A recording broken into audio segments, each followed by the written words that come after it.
Hello, children. Welcome back. It's been a long time since we talked about how do you pick which side of the table you want when you get into an arm wrestling tournament. Once again, as last time, we will be looking at the East versus West matches on Engen Terzi's Enigma of Rage channel. If you are not one of his, what's he up to? 61,000 subscribers, then jump over to that table, over to that channel, and mash that button. And if you are one of his subscribers, get your grandmother over there and have her mash that button. There's just hours of family-friendly entertainment. Everybody needs a little bit more Enigma of Rage in their life. Okay, we are now up to 296 matches in our sample size. We're getting a pretty decent sample size for testing basic theories and trends and such, but nowhere near getting, I'm guessing, what do you think there is in a year? A million arm wrestling matches or so? We're getting nowhere near that level in our analysis. So, we'll have some more to go, but we can still talk about trends.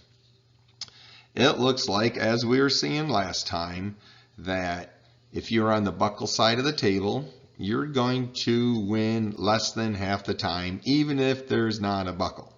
So buckle side, no buckle is a disadvantage. But if they put the strap on, buckle side with the buckle, looks like your chances of winning pretty good. So you walk up to the table. If you are going to slip intentionally, get on the buckle side. If you do not plan to slip, then you want the non-buckle side of the table. And then once they pull the straps on and the refs get involved, everything falls back in line again. So all of a sudden the buckle side of the table is a disadvantage again. But they're talking 296 matches out of a million or so a year, so take all this with a grain of salt. Let's just let's just analyze buckle side versus non-buckle side. So combining the free grips with the referee's grip, buckle's going to lose more often than it wins, but in the strap matches, it's 50-50. So, if it doesn't really matter if you get in a strap match, doesn't really matter so much. But in all matches, the buckle side of the table has a big enough disadvantage to it that it looks like it's starting to show up again. Are these biases on the buckle side statistically significant? Well, I know, but you should do your own analysis. And if you forgot how to do the chi-squared test, jump over to the previous video. There's an awesome explanation in there, complete with coin tossing and beer winches and all kinds of fun and mayhem. Just for comparison's sake, the house odds in Las Vegas run about half to 15%. So the biases we're seeing with the buckle side of the table, are falling in line with them. But a word of caution, the house odds in casino are mathematical odds. It's based on the actual results of the games. Like in a roulette wheel, the house is an advantage because there's like two squares, a zero square and a double zero square that the house wins on. And slot machines, I think that's controlled how they set up the tumblers and stuff. I'm not an expert on that, but those are like built-in advantages. There should not be a built-in advantage in arm wrestling. That's what we're here to explore. And looks like we're starting to get some trends going. Why do we think the non-buckle side has an advantage when there's no buckle? So here's a video from East versus West number 6. Georgie's on the non-buckle side. There is no buckle. Georgie has, let's see, what do we say? The buckle side is a disadvantage. So Georgie has an advantage. Let's just postulate a few reasons why. For one thing, this is the ref that is looking at Georgie's wrist. I don't know about you, but I think me sitting in the audience watching the video have a better view of Georgie's wrist than that ref does. Because in order to make the matches more friendly for TV, we take this ref and we make him hunker down, then we make him hunker over, and he's not even looking directly at the wrist. He's given us a full-blown Fonzie signal right here, but I think more of you than not will see that this wrist is not perfectly straight. If you watch the video, it's a little bit more clear to me. I mean, I watched the video a couple of times, which is why I selected this photo. But even if you think that wrist is straight, I think we can all agree that this ref probably does not have the best perspective to check out this wrist. And wow, Georgie got that wrist deep into a curl super fast. Another advantage besides just the start is the buckle side pins. Jerry's here on the buckle side is also called by this ref, whose main focus isn't officiating the match, it's staying out of the way of the camera. So I would much rather have my pins called by the head ref. If he's going to get down on the match, the head ref will probably call Georgie's pins a little quicker than what the down ref is going to call Jerry's pins. So those are theories. You know, come up with your own, put them in the comments. I'd love to hear from all of you. Let's see, I think that wraps up what we want to talk about here. Okay, so this is what you guys really came for. You want to know how Prudnik and Brzenk are doing.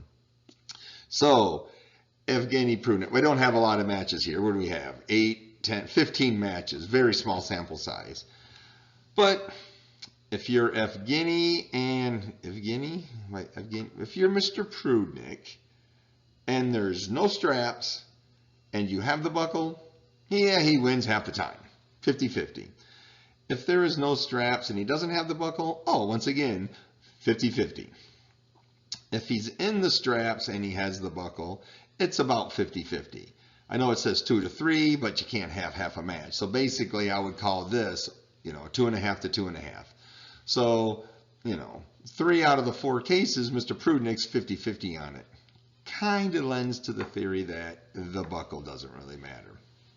At least not on a super skilled world-class arm wrestler like him. But if he gets in the straps and he does not have the buckle, he wins more than he loses. Even if we shifted one match over, it would make it 2-2-2.